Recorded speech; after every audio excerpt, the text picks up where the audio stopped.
The following is a presentation of the Match Talk Podcast Network.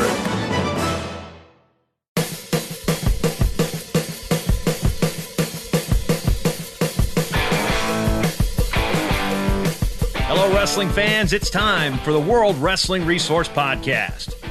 The World Wrestling Resource was made that you as a wrestler, parent, coach, or fan can have access to all the resources of the very best in the world of wrestling. I'm three-time wrestling writer and broadcaster of the year, Jason Bryant, and I want you to join me, along with John McGovern and world champions Terry Brands and Dennis Hall, as we talk training tips, topical discussion, mental preparation, and more on the World Wrestling Resource Podcast. World Wrestling Resource is sponsored by Defense Soap. Find World Wrestling Resource on Facebook at facebook.com/World Wrestling Resource and follow us on Twitter at WWRESO. And, of course, on the web at worldwrestlingresource.com. Now on to the show as we join John McGovern, Terry Brands, and Dennis Hall. Episode 55 of the World Wrestling Resource Podcast. We are talking Division II, Division III, NAIA, Junior College and Women's Wrestling today with the Executive Director of the National Wrestling Coaches Association, Mike Moyer. My name is Jason Bryant, here with you again. This show, the World Wrestling Resource, again, proudly sponsored by Defense Soap. Defend what you have built at defensesoap.com. Mike, it's Matt Mayhem season, and we say Matt Mayhem, it's not just a catchy title. It actually truly is 86 teams coming to the Allen County War Memorial Coliseum January 4th and 5th, 5 different tournaments. Just on the college side, of course, New Way's got a bunch of stuff going on outside of the collegiate event, but this has got to be a busy time for you and your staff at the NWCA. It really is, Jason, and it's one of my favorite events. I mean, I just the wrestling is always spectacular out in Fort Wayne, Indiana, and there's upsets galore and national champions, going at it, and on all. I think there's 20 mats going on, so there's something for everybody. Let's say it that way. Yeah, I think I was running some numbers last night. If I could figure out what exactly they were, they're all in the press release that's going on NWCA Online today. 345 nationally ranked college wrestlers this week. That's quite crazy to think about. 345 athletes that'll be on the college mats are ranked either in the top 20, top 12, depending on how these divisions do it. But that's a large number. It really is. And when you see them just going at it, there's just so many mats. The hardest part is trying to just keep your attention on one mat because there's so much going on. So many great matches going on all the mats. So like I said, I love going out to this event every year. It's certainly a highlight. This thing really kind of took shape when all these divisions came together. It started at Ohio State after Division I. Had its national duels that began in Hampton, Virginia, at of course, an event near and dear to my heart, the Virginia Duels.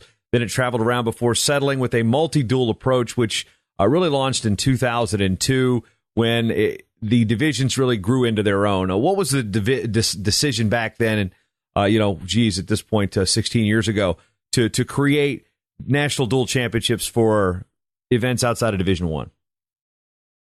Well, there's just so many economies to scale, so to speak. It's so much easier creating that national championship atmosphere when you have all these teams, all these nationally ranked wrestlers and these nationally ranked teams under one roof at the same time. And it really affords the opportunity for the fan to see a little bit of everything.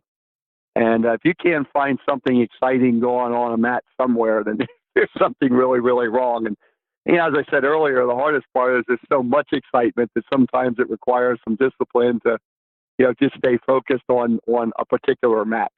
But it's by bringing all this under one roof, there's a lot of energy, a lot of excitement, and the fan gets to go one place and see it all, as opposed to having conflicting events on the same weekend where you have to choose. That's one thing that they were under one roof through 2011, and that's one thing you get a lot of questions on about this is when Division I moved away from, I guess, the format a lot of people liked at the Unidome in Cedar Falls, Iowa, at the campus of the University of Northern Iowa. Why was the Division I aspect kind of taken away, and then the other divisions have moved to Springfield, to Des Moines, and now settling us home in Fort Wayne? So I'm not going to beat up the whole Division I point a whole lot here on this episode, but for those who are unaware, why is Division One all under one roof with everybody else no longer an option that the NWCA could pursue? Sure. So what really happened is, I think the overwhelming majority of Division One guys. In fact, I was out at the Midlands tournament with you, and I was talking to quite a few of the Division One guys out there that were saying, they really missed those days at Northern Iowa. But what really happened is the Division One coaches wanted to try to move to a model where the teams wrestled their way into a national duels, as opposed to picking them in the prior spring for the next year. And it's virtually impossible to have this event this time of the year with that kind of a model, because you just need more time for the teams to get all their conference dual meet matches completed. That's really, I think, the impetus between why it split. And, now that there are no more Division One national duels, who knows what the future might bring. And maybe we can somehow figure out how to get back to that. But one thing you have seen from the Division Two, Division Three, the other division coaches is they really like this event. The national duels is it's one of those things that they peak for, especially when you look at Division Three with Augsburg and Wartburg that have won every single national duels title since the Division Three inception in 2002. What are you hearing from coaches from those from the divisions we're talking about this weekend that like this format and like being with all these other programs? Well, yeah, unlike some of the big Division One programs that have the very big budgets, it's hard for some of the D2, D3, NAIA, junior college, and women's teams to compete on sort of a national schedule. So this affords, a lot of those coaches and teams an opportunity to come together in one place. So it's one trip, and Fort Wayne is very centrally located for the most part, where we have our critical masses of programs in the East and the Midwest. So it really is a very cost-effective way for many of those teams to get the best competition within their respective divisions. And I think that's why this is going so well for so long. We've seen rapid growth in Division Three, and again, like the footprint of Division Three, a lot of these teams are being added in the Northeast and in the Southeast. And of course, there's been the normal additions there in the Midwest, but Fort Wayne, if you put a dot in it and you do the whole, I don't know, what is it, that 500-mile radius, that pretty much does encompass most of the teams, save your Johnson and Wales out in Rhode Island. But when you look at the number of teams in this event, there are 40 of the 86 have been started since the turn of the century, since 2000. All 14 women's programs. And we're seeing the landscape of Division II and the NAIA really especially has been changed drastically with the addition of these new programs. No, exactly. I mean, we're seeing explosive growth at these lower levels. And one of the things I really love about this event, it really gives us an opportunity to celebrate that growth. In fact, one of our commitments to the coaches is we will nationally televise one exciting dual meet from each of the 5 collegiate divisions on Fox College Sports on a 2-week tape delay. So that'll be 5 dual meets, and each dual meet is rebroadcasted a minimum of 10 times. So that's 50 dual meets televised to a potential universe of upwards to 54 million homes each airing, which really just gives us a great opportunity to tell the story of the unbelievable growth that's going on in these collegiate divisions, and to just celebrate, all of the nationally ranked competitors and teams that are participating. Yeah, having had the opportunity to call those matches over the years, they are exciting, and it's not always just going to be the final, too. We've had semifinals, we've had fifth-place bouts, we've had just a diverse swath of different teams and rounds from this. Now, talking about Fort Wayne here, the Allen County War Memorial Coliseum, there's a lot going on. You said there's like 20-something mats. The schedule, with it being a Thursday, Friday, what goes into that decision? Well, we're always, there's other events, obviously, at a facility like that. Part of our challenge is there aren't many facilities in the country that are big enough to house this event. It's a lot of mats, a lot of competition. As you had said, our partner on this, New Way, has a big high school event that runs in parallel with our college event.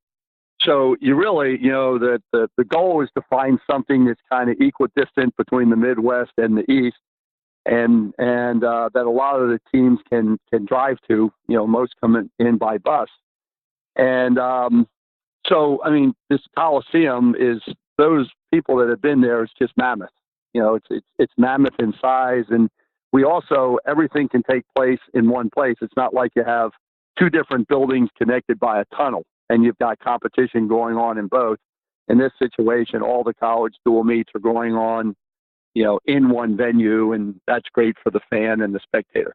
Also want to mention that our partners at Track Wrestling will be web streaming this live, and they do such a great job in that regard. Every mat will be live streamed, and so those people that are unable to make it in person, you know, we hope they'll enjoy the action via web streaming. Yeah, and that's via TrackCast. That is $19.95, and that is for everything. So if you're say you've got a kid that you can't go out and watch in one of the youth divisions, that whole price tag is actually the entire thing. So it's not just a college price and then all the opens and the college open division and the youth tournaments along with it. That's everything that's thrown in there. So that's a pretty good deal if you can't make it. Tickets actually for this thing, if you are in the area, $40 for an all-session pass, also fairly reasonable for this level. 345 nationally ranked wrestlers, Mike. Yeah, I mean it's priced very, very well, and anybody that wants to get out and see some of the best wrestling in the country, you know, Fort Wayne, Indiana will have something for everybody for sure. Hey, Jason, if I might add, you know, we talked about the growth of wrestling in these collegiate divisions. I also want to just mention we're already at 19 new college wrestling programs in all collegiate divisions for next year. And we've been adding between 15 and 25 new programs almost every year. And it's, in fact, 9 of those 19 programs are women's programs. So you know, there's no doubt that some of the future participating teams in this event are being established right now as we speak. Well, what's also interesting about the dynamic of the 9 women's programs, we've actually had a school add women's wrestling on its own right now. Southwestern added women's wrestling. And that's something that, you know, we were thinking back when this push to start to get women's wrestling as an emerging sport, and that it would, you know, you could add programs in tandem like we've seen so many other places. Mm-hmm. But this is the first one that's added a women's program on its own without a complementary men's program. That's exactly right. That's located in Kansas, an NAIA program. Yep.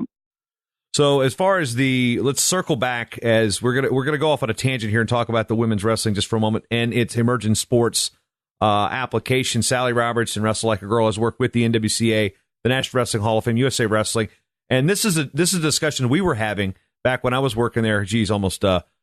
Mike, at this point, 2005 to 2008, I was 13. It's been that long since I was in that office, and we were talking about it then. What has really been the big reason that the NCAA has been receptive to the emerging sports status application, why people like Wrestle Like a Girl have been involved? I mean, it seems like this has really taken fire in the last 6 to 8 months. Yeah, well, I mean, there's more organizations working on it. And, you know, you mentioned a lot of them. I might also mention New Way has been very, very active in promoting women's wrestling at the high school level. And they actually just helped fund a full-time position at Adrian College up in Michigan. And so there's a lot of organizations out there working around the clock. And I might also add, you know, as excited as we are about the prospects of NCAA emerging sports status, we're also working just as hard with the NAIA and the National Junior College to get them to recognize the same status, because the goal here is to make sure that all the collegiate divisions sort of get that status at the same time. And because the truth of the matter is the NAIA was actually into women's wrestling long before the NCAA member institutions were. And so it's, and we actually have more NAIA women's teams out there. So it's very possible that with a little bit of luck, we'll get this designation across the board in all these different governing bodies. Yeah, I think without looking at the numbers specifically, but if there's, you know, we're approaching over 40 women's programs, more than half of those are at NAIA institutions. So they've definitely carried the flag there and those type of programs. And shifting gears a little bit, we're going to talk a little bit about Division I, because the school that's just recently announced it was starting a men's and women's team in Division I, Presbyterian College in South Carolina, is kind of it's similar to the style of NAIA and Division II, Division III programs that are adding, even though it is a Division I institution. How closely do you think schools of every division are going to be looking at the blueprint that Presbyterian is starting? Well, they're looking at it very, very closely. I mean, we're out talking with many of them, and what it all boils down to is student loan debt is escalating through the roof, and so these many colleges and universities across the country are looking for inexpensive ways of bolstering undergraduate enrollment. And really, when you get outside of the 60 or so Division 1A institutions out there, a growing number of Division 1 institutions are actually enrollment driven as well. And those are the universities we're really targeting. Wrestling is such an inexpensive sport to add.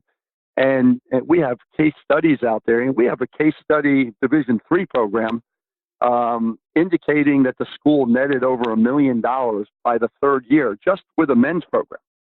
So when you add men's and women's, it's a really big number. And even for the collegiate divisions that have scholarships, you're still in that $500,000 to $700,000 to $800,000 range, depending on the cost of a scholarship. So it's a very attractive business model that we can share with these college presidents and directors of enrollment management. And we just have to make sure that our participation numbers for boys and girls at the high school level keep growing so we can keep pace with all the new college programs being added. Well, one thing that's your office has been very active on and proactive is training coaches. This is something that goes along with the leadership academies for the faith-based institutions that's typically held in Edwardsville. And of course, the Leadership Academy proper that's just ahead of the NWCA convention. This is stressful because you've also got a process to help train coaches to understand admissions and eligibility requirements, not just technique, and they're adding programs just as fast as you can put qualified coaches out into that field. That's exactly right. I mean, as exciting as it is to be adding all these new college wrestling programs, I think we're up to, what were we, 192? 192, yeah.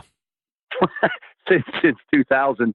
But the most important part is knowing that we can sustain them. And the only way that we know that's possible is by having great coaches to lead them. And so every year we provide 100 full scholarships, or I should say upwards to 100 full scholarships for deserving men's and women's head and assistant coaches to go through this comprehensive CEO leadership training program. And it's just been great to know that when we get these new programs started, we have these graduates that we can offer up for these schools to hire. And it's been a great strategy for making sure they're all sustainable. I might mention that this last fall, we've adapted the CEO Leadership Academy for high school coaches across the country. And through a partnership with the Marine Corps, we conducted nine academies in different states around the country. And we're off to a really, really good start. And I think we all know that to be a successful coach today and to run a strong program, it's so much more than technical, tactical. And as institutional funding gets more and more stressed, coaches today have to have those entrepreneurial skills to be able to supplement their program budgets. And that's really what this CEO Academy is designed to do. So I think there's a lot of good movement in that regard. Talk about retention with these athletes on these new programs. And we've seen the numbers that the National Federation of National High School, what is it? The NFHS, it doesn't stand for what it is. National Association of State High School National Federation of State High School Associations, I think is what it means. And, I've run the numbers, and it's like the difference of us on a downward trend and the difference between us as a sport on an upward trend in the sport of, especially talking about boys wrestling, because girls wrestling at that age group is still growing almost exponentially. But the difference is one kid per team could totally make that trend. Instead of losing 40,000 a year, we could gain 40,000 a year. I mean, what is the hardest part that you guys have seen in trying to get these coaches that are member coaches within the NWCA or through these leadership programs to get one more kid per team? That's really all it takes to give us record numbers.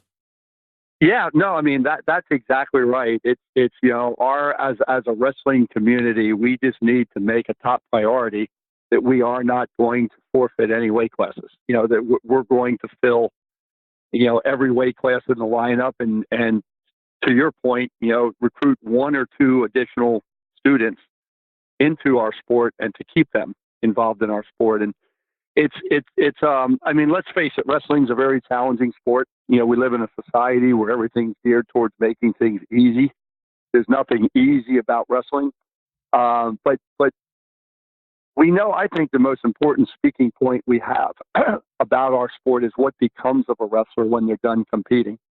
And what we're doing in the CEO Leadership Academy is we're just equipping our high school and college coaches with these speaking points that really resonate well with parents and with school administrators. And, recently the National Wrestling Coaches Association has merged with Wrestlers in Business. And we are now uniquely positioned, better than ever, to be able to support our wrestlers well after their competition days are over into their careers. And we have a unique way of bringing together wrestlers with wrestler-owned businesses. And it's going to be opportunities like that that's going to make it easier for the coach to convince parents that even as grueling as our sport might be, few, if any, sports will do more to better prepare a student for success in life after the competition's over with. Now, you mentioned that, and of course that kind of is a natural segue into the discussion about the Wrestlers in Business Network and its relationship with the NWCA. You and I had a brief conversation at the Midlands about the Wrestlers in Business Network being an arm to also help the growth of these new programs and find where the alumni are, where are the donors, where are the people that want to have a wrestling program and bring them back into the wrestling family. How's that relationship been the last couple of years? Of course, they're involved with the All-Star Classic, but when it comes to the Leadership Academy and the starting of new programs, where's the synergy between the NWCA and the Wrestlers in Business Network?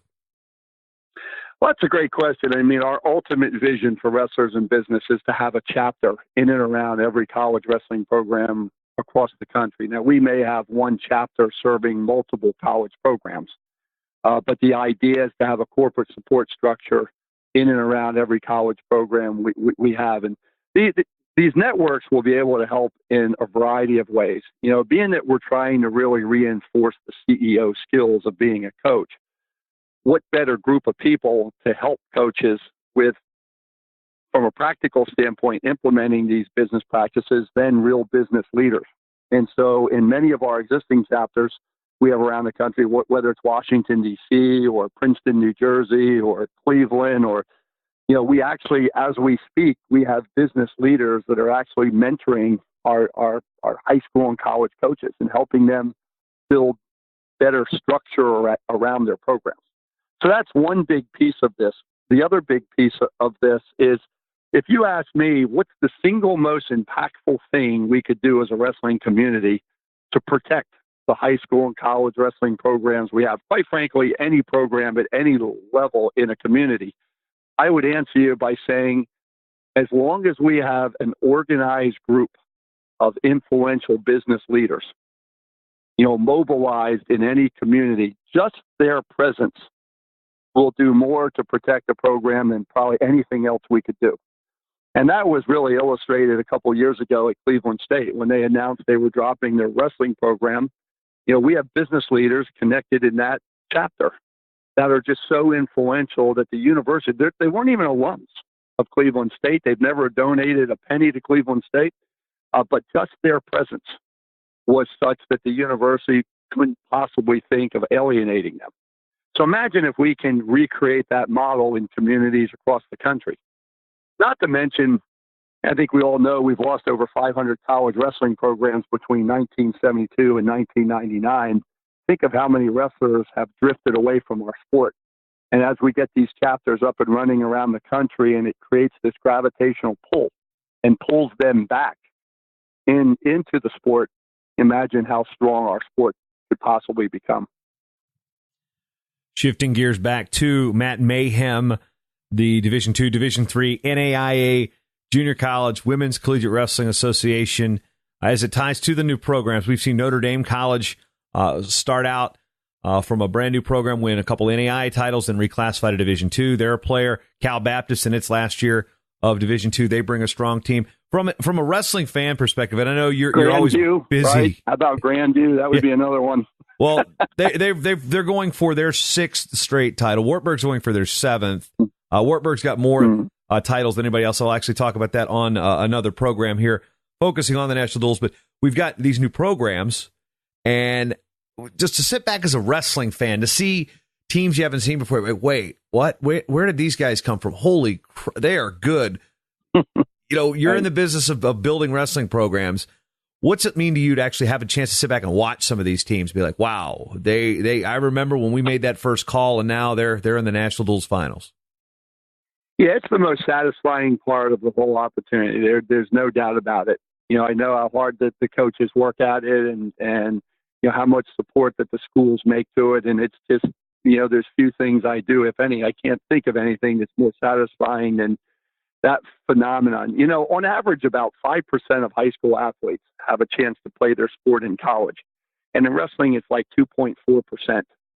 So when you share that statistic with a college administration, that means two things to them. It means, A, they're going to incrementally grow their undergraduate enrollment. And number two, it means they can become nationally competitive relatively quickly. And those two things resonate very well with these universities. And we have so many case studies.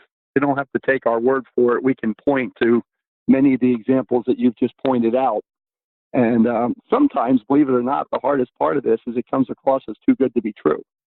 And but the good news is, again, with all these case studies we have, it's easy to overcome that concern that an administration might have. As we look at the depth of the field, we talked about Augsburg and Wartburg pretty much ad nauseum when you talk about Division III wrestling, but is there one particular matchup that you look forward to every single year at this event, whether it be a Division II matchup or a women's matchup? I'll tell you what I like. I just like the upsets, and every year there's so many of them. And in a lot of these collegiate divisions, they don't really compete against each other that much, if ever, during the year. And so sometimes the seeding is very, very tricky because there's not a lot of common opponents. And so I always sit there and I'm just asking myself, when's the next big upset coming? And usually you don't have to wait very long. Yeah, last year we had two unseeded teams in the semis in Division II, Colorado State Pueblo and Wheeling Jesuit, both reinstated brand new programs. They went to criteria in the semis to make the finals, and then, as luck would have it, they meet in the first round this year. So, it's one of those things that this event can also create some non-traditional rivalries, because I know that the folks out in Pueblo really aren't sitting there in other sports going, man, we need to get amped up for Wheeling Jesuit. Wrestling, that's the way it's going to be from here on out. Exactly.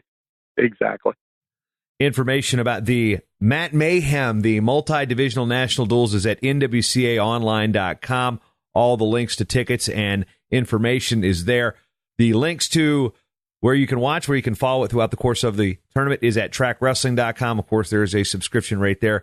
And Micah, in the time we got left, talk about Matt Mayhem, specifically the tournament and the people of Fort Wayne and the event sponsors and those that helped the NWCA get this thing up and rolling kind of on its own without the Division I since 2012. Where does the appreciation lie? Well, as you can imagine, an event like this doesn't happen without an army of volunteers, and Dave Dean at New Way just goes so far above and beyond the call of duty to create that national championship pageantry. And so there are no words to fully express how grateful we are to him and his organization. We have the Marine Corps, we have Thoroughworks, InBody, and Applied Silver as major corporate sponsors that have been very, very generous to us along the way. And none of this happens without, of course, the support of the sponsors, but of course, the support of the coaches. We have so many of the top teams participating. And the people at Fort Wayne, they just make you feel at home, and it's an easy place to want to go back to year after year after year. So we're looking for another great event and appreciate your help in getting the word out. We hope we see lots of people in Fort Wayne over the next couple of days. Yeah, we talked about the 345 individuals. Looks like, I think, 56 nationally ranked teams. It's all in the press release, folks. I told you, I wrote it. It was a daunting task to go through 86 teams and develop all that stuff. But yeah, over 50 teams nationally ranked. So Mike, good luck and with the crew there at Fort Wayne, and we'll be watching on Track Wrestling. Thanks a lot, Dave. Subscribe to the World Wrestling Resource Podcast by going to WWR55.com. And check it out on Apple Podcasts, Stitcher, Spreaker, or wherever you find your podcasts. World Wrestling Resource at worldwrestlingresource.com.